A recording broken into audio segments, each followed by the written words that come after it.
Today we've got the reveal of the new iPhone SE as well as confirmation on its specs, and best of all, it's going to be launching this week. So first up, we had news that the iPhone SE could be coming sooner than we thought after Mark Gurman reported it was launching alongside iOS and iPadOS 18.3, and in his latest Power On newsletter he actually said it's going to be coming this week.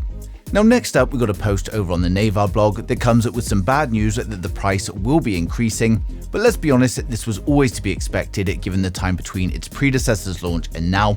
And Apple are reportedly trying to keep the price below $500, and it's looking likely that it's going to start around $470. But to be fair, for a budget phone with Apple Intelligence and a modern chipset, it's still looking like great value for money.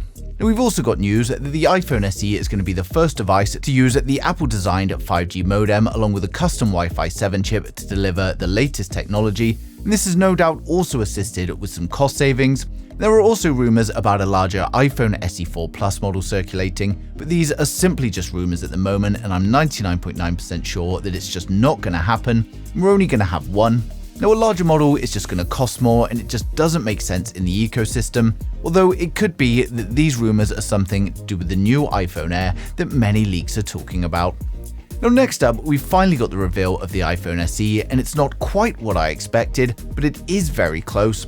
Now, I've been showing you guys these renders for some time after I was given some detail a long time ago, and it's pretty much spot on apart from the rear cameras.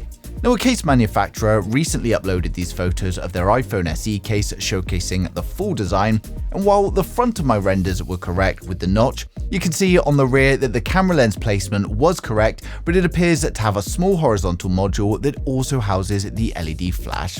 Now nonetheless, it's pretty much what we expected to see, and it goes to show how accurate these early leaks can be. But when it comes to the case manufacturer leaks at this late stage, they tend to be very accurate, so we can be pretty sure that this is the new iPhone SE. Now, for those of you excited, we're going to run through the full specs, design, and the expected pricing ahead of this week's launch, so make sure you hit subscribe now and we'll get right into it. For the iPhone SE4, we get a 6.06-inch Super Retina OLED display. It's going to be a 60Hz LTPS display with an expected resolution of 2556 by 1179, and it's going to be protected by ceramic shield, and the peak brightness will be 800 nits. Now, unlike recent iPhones, we won't be seeing the dynamic island on the iPhone SE4, and we're instead going to get the old-style notch to house the selfie camera and the Face ID sensor.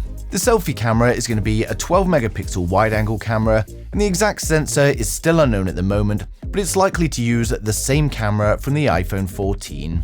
Over on the rear, we get one camera, which will of course be a wide-angle camera, and while the exact sensor is still unknown at the moment, we know it's going to be a 48-megapixel camera.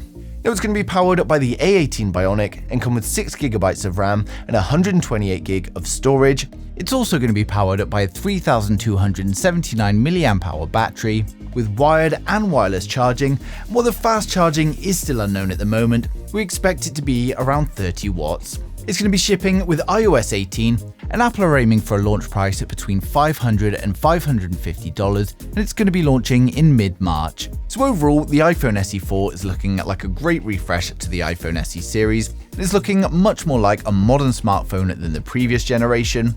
Now, the iPhone SE is always a popular choice with consumers as it delivers the latest chipset and performance without all the bells and whistles of the most premium display or cameras, and now it also brings the iPhone SE to the USB-C standard.